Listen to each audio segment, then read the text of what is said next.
ആശ്വാസം നേടാം. ഹൃത്തിനുള്ളിൽ ജീവൻ നൽകും വചനം, തിരുവചനം. മിശിഹായിൽ സ്നേഹമുള്ള സഹോദരരെ, വിശുദ്ധ പൗലോസ് ശ്ലീഹ കൊറിന്തോസിലെ സഭയ്ക്ക് എഴുതിയ ഒന്നാമത്തെ ലേഖനം 9-ാം അധ്യായം 24 മുതൽ 27 വരെയുള്ള വാക്യങ്ങളിൽ നാം ഇപ്രകാരം വായിക്കുന്നുണ്ട്: മത്സരക്കളത്തിൽ എല്ലാ ഓട്ടക്കാരും ഓടുന്നെങ്കിലും സമ്മാനാർഹനാകുന്നത് ഒരുവൻ മാത്രമാണെന്ന് നിങ്ങൾക്ക് അറിഞ്ഞുകൂടെ? ആകയാൽ സമ്മാനം ലഭിക്കേണ്ടതിനായി നിങ്ങൾ ഓടുവിൻ. കായികാഭ്യാസികൾ എല്ലാ കാര്യത്തിലും ആത്മനിയന്ത്രണം പാലിക്കുന്നു. അവർ നശ്വരമായ കിരീടത്തിനു വേണ്ടിയാണ് അപ്രകാരം ചെയ്യുന്നത്, നാം അനശ്വരമായതിനു വേണ്ടിയും. ഞാൻ ഓടുന്നത് ലക്ഷ്യമില്ലാതെയല്ല.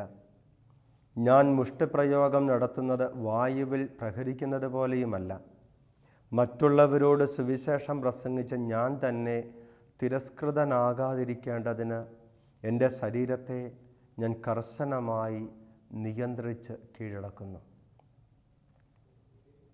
സ്നേഹമുള്ള സഹോദരരെ, വിശുദ്ധ പൗലോസ് ശ്ലീഹ കൊറിന്തോസിലെ സഭയ്ക്ക് എഴുതിയ ഒന്നാമത്തെ ലേഖനത്തിൻ്റെ 9-ാമത്തെ അധ്യായം നാം വായിച്ചു കേട്ട ഈ വചനഭാഗം ക്രൈസ്തവ ആത്മീയതയിൽ ഈശോയെ അനുഗമിക്കുന്ന, ഈശോയോട് ഐക്യപ്പെടാൻ ആഗ്രഹിക്കുന്ന ഓരോ വ്യക്തികൾക്കും ഉണ്ടായിരിക്കേണ്ടതായ അടിസ്ഥാനപരമായ ഒരു മനോഭാവത്തെയും ആ മനോഭാവത്തിൻ്റെ സ്വാഭാവികമായ പ്രായോഗികമായ അനുഭവത്തെയും കുറിച്ചുള്ള ഒരു ഓർമ്മപ്പെടുത്തലാണ്.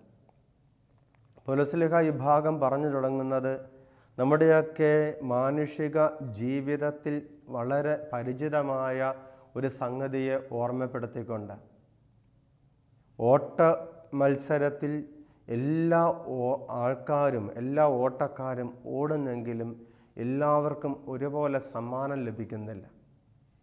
പിന്നെയോ ഈ സമ്മാനം ലഭിക്കുക എന്ന് പറയുന്നത് സമ്മാനം ലഭിക്കുന്ന ഒരു വ്യക്തിയിൽ നിന്ന് അനിവാര്യമായി ആവശ്യപ്പെടുന്ന ചില സമർപ്പണത്തിൻ്റെ സ്വഭാവ സവിശേഷതകളുണ്ട്. ഓർക്കുന്നുണ്ട്, കോട്ടയം വടവാതൂർ സെമിനാരിയിൽ പഠിക്കുന്ന കാലം. അന്ന് ഞങ്ങൾ താമസിക്കുന്നത് സെമിനാരിയുടെ താഴെഭാഗത്തുള്ള ഞങ്ങളുടെ ദിവരക്ഷക സഭയുടെ ഒരു സ്റ്റഡി ഹൗസിൽ താമസിച്ചുകൊണ്ട് ദിവസവും രാവിലെ സെമിനാരിയിലേക്ക് പോകുന്നത് ഒരു കുന്ന് കയറി വേണം പോകാൻ. ഇങ്ങനെ ഈ കുന്ന് കയറി പോകുമ്പോൾ ഏതാണ്ട് എല്ലാ ദിവസവും തന്നെ കണ്ടിരുന്ന വിചിത്രമായ ഒരു കാഴ്ചയുണ്ട്. ഞങ്ങൾ കഷ്ടപ്പെട്ട് ബുദ്ധിമുട്ടി നടന്ന് ഈ കുന്ന് കയറി പോകുമ്പോൾ, കാരണം സാമാന്യം നല്ല ഒരു സ്റ്റീപ്പായിട്ടുള്ള കുന്നാണ്, ആ കുന്ന് കയറി പോകുമ്പോൾ നാം കാണുന്ന വിചിത്രമായ കാഴ്ച എന്ന് പറയുന്നത്, ഈ സെമിനാരിക്കും ഞങ്ങളുടെ സ്റ്റഡി ഹൗസിനും ഇടയിൽ ഒരു നവോദയ സ്കൂളുണ്ട്. ഈ നവോദയ സ്കൂളിലെ പിള്ളേർ, മുകളിൽ നവോദയ സ്കൂളിലുള്ള പിള്ളേർ താഴെ ഇറങ്ങിയിട്ട് ഈ കുന്ന് ഓടിക്കേറുന്ന കാണാം. പലപ്പോഴും അത് വിചിത്രമായിട്ട് തോന്നാം.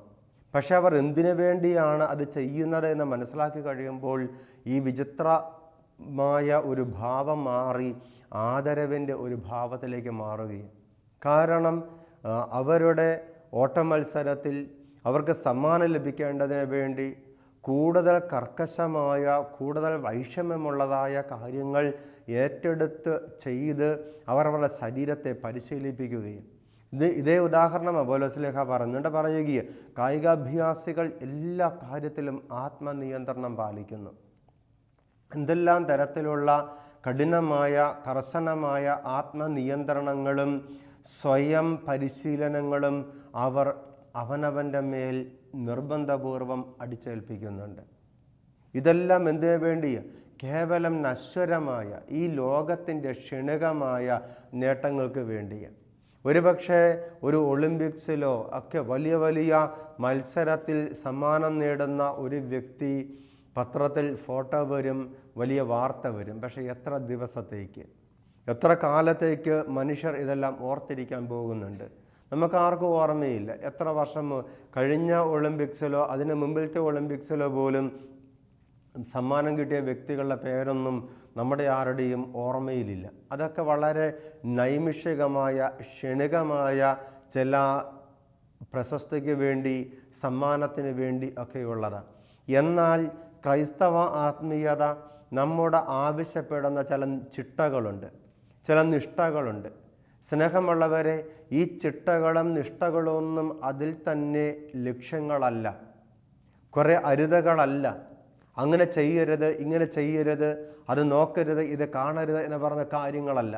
പിന്നെയോ കൂടുതൽ ശ്രേഷ്ഠമായ, ഉദാത്തമായ, ഉന്നതമായ ചില നന്മകൾക്കും ലക്ഷ്യങ്ങൾക്കും വേണ്ടി ഈ ആത്മീയത എന്നെ ഒരുക്കുകയും, ഇത് എന്തിനു വേണ്ടിയാണ് എന്ന് ഞാൻ മനസ്സിലാക്കുമ്പോൾ, ഇത് എനിക്ക് സംലഭ്യമാക്കാൻ പോകുന്ന നന്മകളെക്കുറിച്ചുള്ള അറിവ് എനിക്ക് ലഭിച്ചു കഴിയുമ്പോൾ, ക്രൈസ്തവ ആത്മീയത എൻ്റെ മുമ്പിൽ വെക്കുന്ന ഈ നിബന്ധനകളൊന്നും ഒരു നിബന്ധനകളല്ല. പിന്നെയോ അത് സ്വാഭാവികമായ ചില സവിശേഷതകളായി എന്നിൽ നിന്ന് ഉരുത്തിരിഞ്ഞു വരികയും, ഒരു വ്യക്തി വ്യക്തിപരമായി ഈശോയുമായി ഒരു കണ്ടുമുട്ടൽ നടത്തി കഴിയുമ്പോൾ, ഒരു വ്യക്തി വ്യക്തിപരമായ തൻ്റെ ജീവിതത്തിൽ പരിശുദ്ധാത്മാവുമായി ഒരു സഹയാത്രിക ജീവിതം ആരംഭിച്ചു കഴിയുമ്പോൾ, പരിശുദ്ധാത്മാവുമായി കൂട്ടുകൂടുന്ന ഒരു വ്യക്തി, പരിശുദ്ധാത്മാവിനോട് തോളോട് തോൾ ചേർന്ന് നടക്കുവാൻ ആരംഭിക്കുന്ന ഒരു വ്യക്തി, ഈശോയെ ജീവിതത്തിൻ്റെ കേന്ദ്രസ്ഥാനത്ത് പ്രതിഷ്ഠിക്കുന്ന ഒരു വ്യക്തി, ആ വ്യക്തിയുടെ സ്വഭാവത്തിൽ സ്വാഭാവികമായി ഉണ്ടാകുന്ന ചില വ്യതിയാനങ്ങൾ മാത്രമാണ് പൗലോസ്ലീഹ ഇവിടെ സൂചിപ്പിക്കുന്ന ഈ ആത്മനിയന്ത്രണങ്ങൾ എന്ന് പറയുന്നത്. കാരണം അതുവരെയും എനിക്ക് ചെയ്യുവാൻ താല്പര്യമുണ്ടായിരുന്ന കാര്യങ്ങളിലൊക്കെയുള്ള താല്പര്യം എനിക്ക് നഷ്ടപ്പെട്ടു പോവുകയും, അതുവരെയും എനിക്ക് ആസ്വാദികരമെന്ന് തോന്നിയിരുന്ന ഒരുപാട് കാര്യങ്ങൾ എനിക്ക് അരോചകമായി മാറുകയാണ്. ഈശോ എൻ്റെ ജീവിതത്തിൻ്റെ കേന്ദ്രസ്ഥാനത്ത് വന്നു കഴിയുമ്പോൾ, പരിശുദ്ധാത്മാവിൻ്റെ സൗഹൃദം എന്നെ സ്വാധീനിച്ച് കഴിയുമ്പോൾ, പരിശുദ്ധാത്മാവിൻ്റെ സൗഹൃദം എനിക്ക് നൽകുന്ന സന്തോഷം, എനിക്ക് നൽകുന്ന സ്വാതന്ത്ര്യം, എനിക്ക് നൽകുന്ന സമാധാനം എൻ്റെ ഹൃദയത്തിൽ, എൻ്റെ ജീവിതത്തിൽ ഞാൻ അനുഭവിച്ച് കഴിയുമ്പോൾ, ആസ്വദിച്ചു കൊണ്ടിരിക്കുമ്പോൾ, ഈ ലോകം നൽകിയേക്കാവുന്ന ഒരുപിടി നന്മകളൊക്കെ എനിക്ക് അരോചകമായി മാറുന്നു. ഇന്നലകളിൽ എൻ്റെ ഗതകാല ജീവിതത്തിൽ ഞാൻ ആസ്വദിച്ചിരുന്ന പല കാര്യങ്ങളും എനിക്കിന്ന് ആസ്വാദികരമല്ല, പിന്നെയോ അറപ്പുളവാക്കുന്ന, അരോചകം സൃഷ്ടിക്കുന്ന സംഗതികളായി മാറുകയാണ്. പരിശുദ്ധാത്മാവ് എൻ്റെ ജീവിതത്തിലേക്ക് കടന്നു വരുമ്പോൾ, ഈശോ എൻ്റെ ജീവിതത്തിൻ്റെ കേന്ദ്രസ്ഥാനം ഏറ്റെടുത്ത് കഴിയുമ്പോൾ, സ്നേഹമുള്ളവരെ, അത്തരത്തിൽ ഈശോയുമായുള്ള വ്യക്തിപരമായ ഒരു കണ്ടുമുട്ടൽ നടത്തിക്കഴിഞ്ഞാൽ, പരിശുദ്ധാത്മാവുമായി ഒരു ചങ്ങാത്തത്തിൽ ഞാൻ ഏർപ്പെട്ട് കഴിഞ്ഞാൽ, പിന്നെ ഞാൻ ഇങ്ങനെയുള്ള ഇന്നലകളിൽ ഞാൻ ഉപേക്ഷിച്ചു പോകുന്ന വഴികളിലേക്ക് തിരിച്ചു പോകാൻ പറ്റില്ല. അതാ വചനം നമ്മെ ഓർമ്മപ്പെടുത്തുന്നത്. ഞാൻ ഓടുന്നത് ലക്ഷ്യമില്ലാതെയല്ല, ഞാൻ മുഷ്ടിപ്രയോഗം നടത്തുന്നത് വായുവിൽ പ്രഹരിക്കുന്നത് പോലെയുമല്ല. വ്യർത്ഥമായ, ഫലരഹിതമായ ചില കാര്യങ്ങൾക്ക് വേണ്ടിയല്ല ഞാനിത് ചെയ്യുന്നത്. പലപ്പോഴും രാഷ്ട്രീയ പ്രസ്ഥാനങ്ങൾക്ക് വേണ്ടി കൊടി പിടിക്കാനും ജയ് വിളിക്കാനും വേണ്ടി പോകുന്നവർ എന്തിനു വേണ്ടിയാ അത് ചെയ്യുന്നത് എന്ന വ്യക്തമായ ധാരണയൊന്നും ഇല്ലാതെ, പലപ്പോഴും നേതൃത്വത്തിലുള്ളവരുടെ സ്ഥാപിത താല്പര്യങ്ങളുടെ നിർദ്ധാരണത്തിന് വേണ്ടി അനുയായികൾ വ്യയം ചെയ്യപ്പെടുമ്പോൾ, ഈ ജയ് വിളിക്കുകയും കൊടി പിടിക്കുകയും ചെയ്യുന്നവർ അത് വ്യർത്ഥമായി ചെയ്യുന്ന ഒരു അനുഭവമുണ്ട്, ഒരു അവസ്ഥയുമുണ്ട്. അത് നാം മനസ്സിലാക്കണം.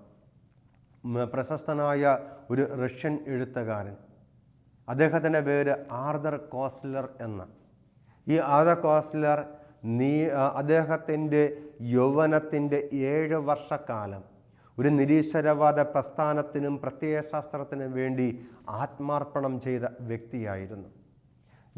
7 വർഷക്കാലം അദ്ദേഹം വിശ്വസിച്ച് ഈ ലോകത്തിൽ സ്വർഗം കൊണ്ടുവരുമെന്ന് അദ്ദേഹം പ്രതീക്ഷിച്ച പ്രസ്ഥാനത്തിനും അതിൻ്റെ പ്രത്യയശാസ്ത്രത്തിൻ്റെ പ്രചരണത്തിനുമായി ആത്മാർത്ഥമായി കഠിനാധ്വാനം ചെയ്ത് തൻ്റെ ആരോഗ്യവും തൻ്റെ സമയവും തൻ്റെ കഴിവും തൻ്റെ തീഷ്ണതയും തൻ്റെ ആർജവവും എല്ലാം അദ്ദേഹം വിനിയോഗിച്ചു. ഒടുക്കം ഈ 7 വർഷക്കാലത്തെ അദ്ദേഹത്തിൻ്റെ തീഷ്ണതയോടെയുള്ള പ്രവർത്തനത്തിൻ്റെ അവസാനത്തിൽ ഒരു തിരിച്ചറിവിലെത്തുകയും താൻ യഥാർത്ഥത്തിൽ എന്തിനെയാണോ ശുശ്രൂഷിച്ചത്, താൻ യഥാർത്ഥത്തിൽ എന്തിനു വേണ്ടിയാണോ തൻ്റെ ജീവിതം സമർപ്പിച്ചത്, വാസ്തവത്തിൽ അതിനുവേണ്ടിയല്ലായിരുന്നു, താൻ തെറ്റിദ്ധരിക്കപ്പെടുകയായിരുന്നു എന്ന് അദ്ദേഹം തിരിച്ചറിഞ്ഞ് അദ്ദേഹം തൻ്റെ മാനസാന്തരത്തിൻ്റെ ആത്മകഥ എഴുതി. ദ ഗാഡ് ദാറ്റ് ഫെയിൽഡ്, പരാജിതനായ ദൈവം എന്ന പേരിൽ. അദ്ദേഹം ആ പുസ്തകത്തിൻ്റെ അവസാനത്തിൽ ഇപ്രകാരം പറഞ്ഞു വെക്കുന്നുണ്ട്. അതിപ്രകാരമാണ് അദ്ദേഹം പറയുന്നത്: പൂർവ പിതാവായ യാക്കോബിനെ പോലെ താൻ ഒരിക്കലും സ്നേഹിച്ചിട്ടില്ലാത്ത യേശോവിന് വേണ്ടി താൻ തൻ്റെ ജീവിതത്തിൻ്റെ സർവസ്വമെന്ന് കരുതിയ മറ്റൊരു വ്യക്തിക്ക് വേണ്ടി എന്ന പോലെ അധ്വാനിച്ച 7 വർഷക്കാലത്തിൻ്റെ സ്മരണയുടെ നിരാശയിൽ നിന്ന് ഇപ്പോഴും തനിക്ക് പുറത്തു വരാൻ പറ്റിയിട്ടില്ല എന്ന്. താൻ വ്യർത്ഥമായി അധ്വാനിച്ച 7 വർഷത്തെക്കുറിച്ചുള്ള ഓർമ്മയെ അദ്ദേഹം പങ്കുവെക്കുന്നത്. ഇവിടെ വായിക്കുകയും, ഞാൻ ഓടുന്നത് ലക്ഷ്യമില്ലാതെയല്ല, ഞാൻ മുഷ്ടിപ്രയോഗം നടത്തുന്നത് വായുവിൽ പ്രഹരിക്കുന്നത് പോലെയല്ല. ഈ ലോകത്തിലെ വ്യർത്ഥമായ, ഞാൻ ഒരിക്കലും ആഗ്രഹിച്ചാൽ എനിക്കൊരിക്കലും തൃപ്തി നൽകാൻ സാധിക്കാത്ത, എനിക്കൊരിക്കലും സന്തോഷം സ്ഥിരമായി നൽകുവാൻ സാധിക്കാത്ത ഏതൊക്കെയോ ലക്ഷ്യങ്ങൾക്ക് വേണ്ടി, ഏതൊക്കെയോ ആശയങ്ങൾക്ക് വേണ്ടി, ഏതൊക്കെയോ സംവിധാനങ്ങൾക്ക് വേണ്ടിയല്ല ഞാൻ അധ്വാനിക്കുന്നത്. പിന്നെയോ എനിക്കുറപ്പുള്ള വാഗ്ദാനമുള്ള ഈശോയ്ക്ക് വേണ്ടിയാണ്. അതുകൊണ്ടാണ് പൗലോസ്ലീഹ പറയുന്നത്, മറ്റുള്ളവരോട് സുവിശേഷം പ്രസംഗിച്ച് ഞാൻ തന്നെ തിരസ്കൃതനാകാതിരിക്കേണ്ടതിന്, ഞാൻ തന്നെ വഴിയിൽ വീണ പോകാതിരിക്കേണ്ടതിന്. സ്നേഹമുള്ള സഹോദരരെ, ക്രൈസ്തവ ആത്മീയത എന്ന് പറയുന്നത് ഒരു യാത്രയാണ്. ജ്ഞാനസ്നാനം എന്ന കൂദാശയിൽ നാം ആരംഭിച്ച ഒരു യാത്ര. എന്നാൽ ആ യാത്ര പൂർണ്ണമാകുന്നത് സ്വർഗത്തിലാണ്. ഈ സ്വർഗോന്മുഖമായ യാത്രയിൽ എനിക്ക് വീഴ്ച ഉണ്ടാകാതിരിക്കണമെങ്കിൽ ഞാൻ എനിക്ക് വേണ്ടി തന്നെ വരയ്ക്കുന്ന ചില വരകളുണ്ട്, ഞാൻ എനിക്ക് വേണ്ടി തന്നെ വെക്കുന്ന ചില നിഷ്ഠകളുണ്ട്, ഞാൻ എനിക്ക് വേണ്ടി തന്നെ വെക്കുന്ന ചില നിബന്ധനകളുണ്ട്. അത് പുറത്തുനിന്ന് ആരും എൻ്റെ മേൽ അടിച്ചേൽപ്പിക്കുന്നതല്ല. പിന്നെയോ ഈശോ എന്ന് പറയുന്ന വ്യക്തി എന്നിൽ സൃഷ്ടിച്ച സ്വാധീനത്തിൻ്റെ സൗന്ദര്യം നിലനിർത്തിക്കൊണ്ട് പോകുവാൻ, എൻ്റെ ജീവിതത്തിന് പുതിയ സൗന്ദര്യം നൽകിയ വ്യക്തിയാണ് ഈശോ എന്ന് പറയുന്ന വ്യക്തി. എൻ്റെ ജീവിതത്തിന് പുതിയ സന്തോഷം നൽകിയ വ്യക്തിയാണ് ഈശോ എന്ന വ്യക്തി. എൻ്റെ ജീവിതത്തിന് പുതിയ ഭാവവും മാനവും നൽകിയ വ്യക്തിയാണ് ഈശോ എന്ന വ്യക്തി. ഈ ലോകത്തിലെ ഞാൻ വിചാരിച്ചിരുന്ന വ്യക്തികൾക്കോ, ഈ ലോകത്തിൽ ഞാൻ പ്രത്യാശ അർപ്പിച്ചിരുന്ന സംഗതികൾക്കോ ഒരിക്കലും എൻ്റെ ജീവിതത്തിന് പകരുവാൻ സാധിക്കാത്ത സൗന്ദര്യവും സന്തോഷവും സമാധാനവും സ്വച്ഛതയും ഒക്കെ എനിക്ക് സമ്മാനിച്ച ഈശോ എന്ന വ്യക്തി, ആ ഈശോയുടെ ചങ്ങാത്തം എനിക്ക് പ്രധാനപ്പെട്ടതാണ്. ആ ഈശോ എനിക്ക് നൽകിയ പരിശുദ്ധാത്മാവിൻ്റെ സൗഹൃദം എനിക്ക് പ്രധാനപ്പെട്ടതാണ്. ഈശോയെയും പരിശുദ്ധാത്മാവിനെയും നഷ്ടപ്പെടുത്തിക്കൊണ്ട് ഈ ലോകത്തിൽ ജീവിക്കുക എനിക്ക് സാധ്യമല്ല. അതുകൊണ്ട് ഈശോയെയും പരിശുദ്ധാത്മാവിനെയും അവരെനിക്ക് നൽകിയ ജീവിതത്തിൻ്റെ നവീനമായ സൗന്ദര്യത്തെയും സന്തോഷത്തെയും സമാധാനത്തെയും നഷ്ടപ്പെടുത്തിയേക്കാവുന്നതിനോടെല്ലാം ഞാൻ ബോധപൂർവം വേണ്ട, അരുത് എന്ന് ഞാൻ പറയുകയാണ്. അതൊരു കൂടുതൽ ശ്രേഷ്ഠമായി ഇതിനെ സ്വന്തമാക്കാൻ വേണ്ടി വിലയില്ലാത്തതിനെ വേണ്ട എന്ന് വെക്കുന്ന ഒരു വിവേകമാണ്. ഈ വിവേകമാണ് നാം തിരിച്ചറിയേണ്ടത്. വിലമതിക്കാനാവാത്തതിനെ സ്വന്തമാക്കുവാൻ വേണ്ടി വിലയില്ലാത്തതിനെ വേണ്ട എന്ന് വെക്കുന്ന ഒരു വിവേകം എത്രയോ ഉന്നതമായ, ഉദാത്തമായ, ശ്രേഷ്ഠമായ ഒരു ജീവിത ഭാവമാണ്. ഭാവാത്മകമായ, പ്രസാദാത്മകമായ ഒരു മനോഭാവമാണ് അത്. സ്നേഹമുള്ളവരെ, ക്രൈസ്തവ ആത്മീയത നമ്മിൽ നിന്ന് ആവശ്യപ്പെടുന്നത് ഇത്തരത്തിലുള്ള ഒരു ഭാവാത്മകമായ ജീവിതശൈലി. ഒരിക്കലും വിലമതിക്കാനാവാത്ത സൗന്ദര്യം, ഒരിക്കലും വിലമതിക്കാനാവാത്ത സന്തോഷം, ഒരിക്കലും വിലമതിക്കാനാവാത്ത സമാധാനം, ഈ ലോകത്തിന് നൽകുവാൻ സാധിക്കാത്ത ഈ സംഗതികൾ ഈശോ എനിക്ക് നൽകി എന്ന തിരിച്ചറിവ്. ആ ഈശോയോട് ചേർന്ന് നടക്കുമ്പോൾ എനിക്ക് വലിയ ആനന്ദമാണ് എന്ന തിരിച്ചറിവ്. സ്നേഹമുള്ളവരെ, ഈ തിരിച്ചറിവ് നമ്മെ കൂടുതൽ വീരോചിതമായ, കൂടുതൽ വിപ്ലവാത്മകമായ രീതിയിലും ഭാവത്തിലും ക്രൈസ്തവ ആത്മീയത ജീവിക്കുവാനുള്ള പ്രചോദനം നൽകുന്നത്. ഈശോയോടുള്ള സ്നേഹത്തെ പ്രതി അവനോട് ഐക്യപ്പെടാൻ വേണ്ടി എൻ്റെ ജീവിതം ഞാൻ കൂടുതൽ വീരോചിതമായ രീതിയിൽ, കൂടുതൽ മനോഹരമായ രീതിയിൽ, കൂടുതൽ ആവേശോജ്വലമായ രീതിയിൽ സമർപ്പിക്കുന്ന ഒരു അവസ്ഥയാണ് ക്രൈസ്തവ ആത്മീയത. തീർച്ചയായും ഈ വീരോചിതമായ വിപ്ലവാത്മകമായ സമർപ്പണം എന്നിൽ നിന്ന് ആവശ്യപ്പെടുന്ന ചില ത്യാഗങ്ങളുണ്ട്, ചില നൈമിഷികമായ നഷ്ടപ്പെടലുകളുണ്ട്, നഷ്ടമാക്കലുകളുണ്ട്. പക്ഷെ മറക്കരുത്, അത് നൈമിഷികമായ നഷ്ടമാക്കലുകൾ. ഒരു ക്ഷണനേരത്തെ സന്തോഷം നൽകിയേക്കാവുന്ന ചില സുഖങ്ങളും ചില നന്മകളും ഞാൻ വേണ്ട എന്ന് വെക്കുന്നു. എന്തുകൊണ്ട്? ഈശോയോടുള്ള സ്നേഹത്തെ പ്രതി, സ്നേഹിക്കുന്ന ഒരു വ്യക്തിയെ പ്രതി, ആ സ്നേഹിക്കുന്ന വ്യക്തിയോടുള്ള ചങ്ങാത്തത്തെ പ്രതി, അതെനിക്ക് നൽകുന്ന വലിയ നന്മകളെ പ്രതി ഞാൻ നൈമിഷികമായ ചില സുഖങ്ങൾ, കേവലം ക്ഷണികമായ ചില സന്തോഷങ്ങൾ, ഒരിക്കലും നിലനിൽക്കാൻ പോകുന്നില്ലാത്ത നന്മകൾ, അത് ഞാൻ ബോധപൂർവം വേണ്ട എന്ന് വെക്കുകയാണ്. ആ വേണ്ട എന്ന് വെക്കലുകൾ എനിക്ക് നൽകുന്ന കൂടുതൽ ഭാവാത്മകമായ ശ്രേഷ്ഠമായ ചില നന്മകളുണ്ട്. അതിൻ്റെ വളരെ ലളിതമായ ഉദാഹരണത്തിൽ നമുക്കത് മനസ്സിലാക്കാൻ സാധിക്കും. സ്കൂളിൽ പഠിക്കുന്ന അല്ലെങ്കിൽ ഒരു പരീക്ഷയ്ക്ക് വേണ്ടി ഒരുങ്ങുന്ന ഒരു വ്യക്തി, സ്കൂളിൽ പഠിക്കുന്ന ഒരു വിദ്യാർത്ഥിയുടെയോ പരീക്ഷയ്ക്ക് വേണ്ടി ഒരുങ്ങുന്ന ഒരു വ്യക്തിയായ നമുക്ക് ഓർത്താൽ മതി.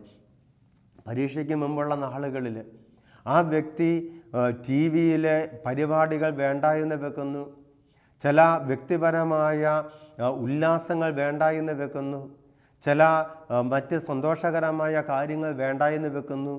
അങ്ങനെ ആ സന്തോഷങ്ങളും ഉല്ലാസങ്ങളും സുഖങ്ങളുമൊക്കെ വേണ്ട എന്ന് വെച്ച് ആ സമയം കൂടി പഠിക്കുവാൻ വേണ്ടി ചെലവഴിക്കുമ്പോൾ ആ വ്യക്തി പരീക്ഷയുടെ റിസൾട്ട് ലഭിക്കുമ്പോൾ, പരീക്ഷയ്ക്ക് നല്ല വിജയം ലഭിച്ചു കഴിയുമ്പോൾ, പരീക്ഷയ്ക്ക് മുമ്പ് ആ വ്യക്തി നടത്തിയ ത്യാഗങ്ങളോ നഷ്ടങ്ങളോ ഒരു നഷ്ടമായിട്ട് ഓർക്കുന്നില്ല.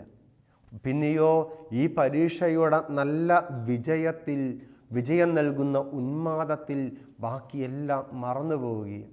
സ്നേഹമുള്ളവരെ, ക്രൈസ്തവ ആത്മീയത എന്ന് പറയുന്നത് ക്രൈസ്തവ ആത്മീയത നമ്മോട് ആവശ്യപ്പെടുന്ന ത്യാഗമെന്ന് പറയുന്നത് ഈ വിദ്യാർത്ഥിയോ പരീക്ഷയ്ക്കൊരുങ്ങുന്ന ഈ വ്യക്തിയോ നടത്തുന്ന ത്യാഗത്തെക്കാളും നിസ്സാരമായ ത്യാഗമാണ്. കാരണം കേവലം ഒരു പരീക്ഷയുടെ വിജയമല്ല ഈശോയിലുള്ള ജീവിതം നമുക്ക് നൽകുന്നത്. പിന്നെയോ വിലമതിക്കാനാവാത്ത വലിയ ആനന്ദമാണ്. അതും പരീക്ഷയുടെ റിസൾട്ട് വരാൻ വേണ്ടി കാത്തിരിക്കേണ്ട ആവശ്യം പോലുമില്ല.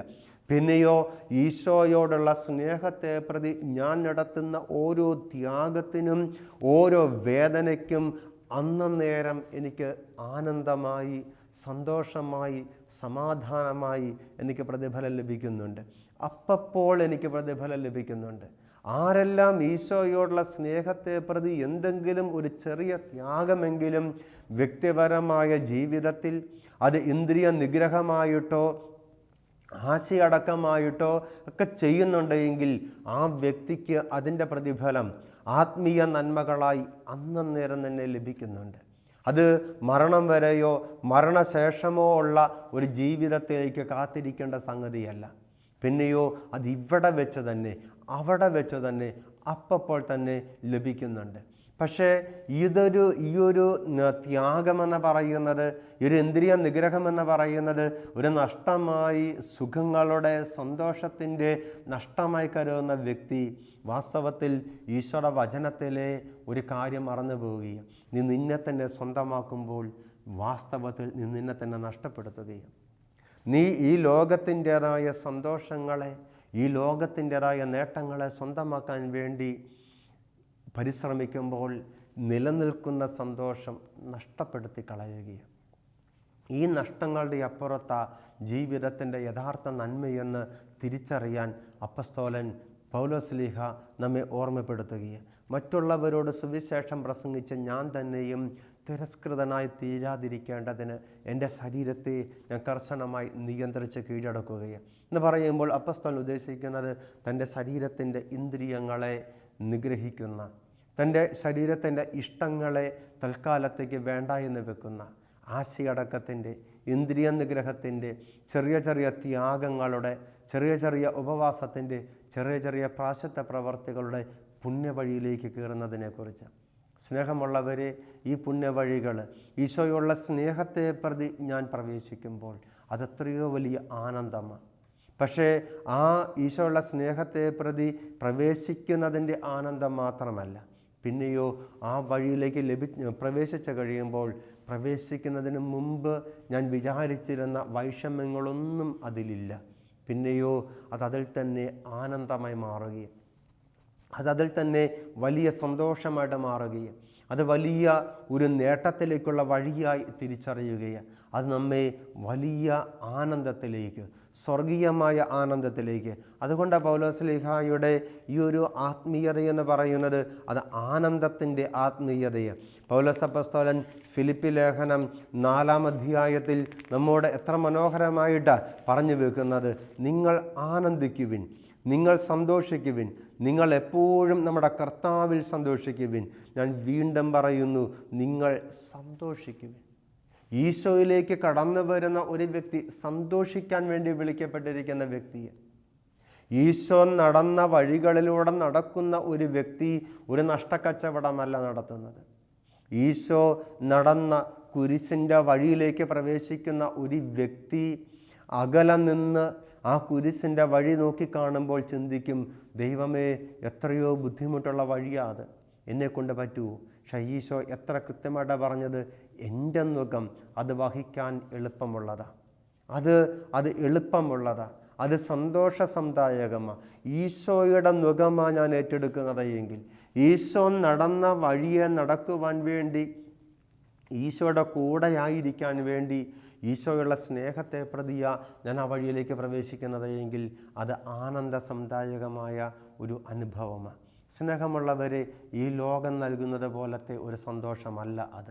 പിന്നെയോ നിലനിൽക്കുന്ന യഥാർത്ഥമായ സന്തോഷമാണ്. ഈ ലോകത്തിൻ്റെ നഷ്ടങ്ങൾക്കോ, ഈ ലോകത്തിൻ്റെ വസ്തുവകകൾക്കോ, ഈ ലോകത്തിൻ്റെ സംവിധാനങ്ങൾക്കോ എടുത്തു മാറ്റാനാവാത്ത ഒരു ആനന്ദമാണ്. ഈ ആനന്ദം ഈശോയിലായിരിക്കുന്ന ഒരു വ്യക്തിക്ക് മാത്രം ഉള്ളതാണ്. പരിശുദ്ധാത്മാവിൻ്റെ അഭിഷേകത്തിൽ ജീവിക്കുന്ന ഒരു വ്യക്തിക്ക് മാത്രമുള്ളത്. ഈ ആനന്ദത്തിൻ്റെ അനുഭവം ഈശോ നമുക്ക് നൽകട്ടെ. ദൈവം നമ്മെ അനുഗ്രഹിക്കട്ടെ. ആമേൻ.